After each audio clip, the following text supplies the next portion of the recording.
गुरवे नमः। ओम शांति शांति शांति। अखंडानंद बोधाय शिष्य संताप हारिणे सच्चिदानंद रूपाय रामाय गुरवे नमः। ओम शांति शांति शांति। प्रणाम भगवान। स्वामी विवेकानंद जी के दिव्य ग्रंथ ज्ञान योग के बहुत ही सुंदर चैप्टर मनुष्य का यथार्थ स्वरूप, जिसमें दूसरे एपिसोड में बात हो रही थी। स्वामी जी की आज्ञा है कि सत्य की खोज करो, और यह जो जगत है नश्वर है, क्या ये सत्य है, इसको पहचानो।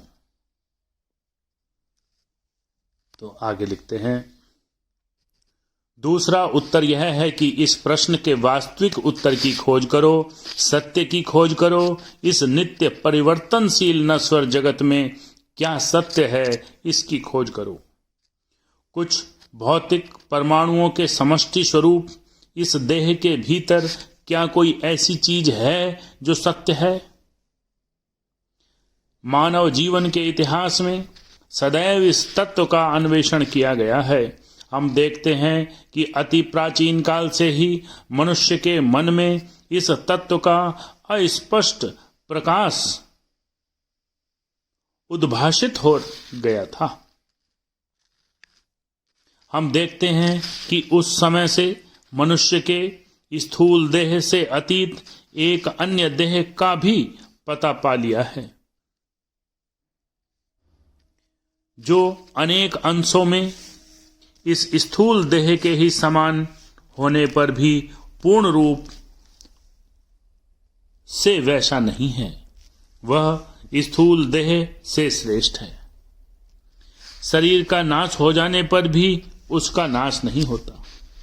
हम ऋग्वेद के एक सूक्त में मृत शरीर को दग्ध करने वाले अग्निदेव के प्रति यह मंत्र पाते हैं कि हे अग्निदेव, तुम इसे अपने हाथों में लेकर धीरे धीरे ले जाओ।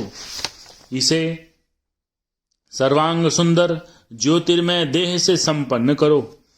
इसे उस स्थान में ले जाओ जहां पितृगण निवास करते हैं, जहां दुख नहीं है, जहां मृत्यु नहीं है। तुम देखोगे कि सभी धर्मों में यह भाव विद्यमान है। और इसके साथ ही हम और एक विचार पाते हैं। आश्चर्य की बात है कि सभी धर्म एक स्वर से घोषणा करते हैं कि मनुष्य पहले निष्पाप और पवित्र था, पर आज उसकी अवनति हो गई है। इस भाव को फिर वे रूपक की भाषा में या दर्शन की स्पष्ट भाषा में अथवा कविता की सुंदर भाषा में क्यों न प्रकाशित करें, पर वे सब के सब अवश्य इस एक तत्व की घोषणा करते हैं। सभी शास्त्रों और पुराणों में यही एक तत्व पाया जाता है कि मनुष्य जैसा पहले था वैसा अब वह नहीं है। आज वह पहले से गिरी हुई दशा में है। यहूदियों के धर्म ग्रंथ में आदम के पतन की जो कथा है, उसका भी मर्म वास्तव में यही है। हिंदू शास्त्रों में इसका बार बार उल्लेख हुआ है। हिंदुओं ने सतयुग कहकर इस युग का वर्णन किया है, जबकि मनुष्य की मृत्यु उसकी इच्छानुसार होती थी। जब मनुष्य जितने दिन चाहे अपने शरीर को धारण कर सकता था, जब मनुष्यों का मन शुद्ध और दृढ़ था, उसमें भी इसी सार्वभौमिक सत्य का संकेत मिलता है। वे कहते हैं कि उस समय मृत्यु नहीं थी, किसी प्रकार का अशुभ या दुख नहीं था, और वर्तमान युग उसी उन्नत अवस्था का भ्रष्ट भाव मात्र है।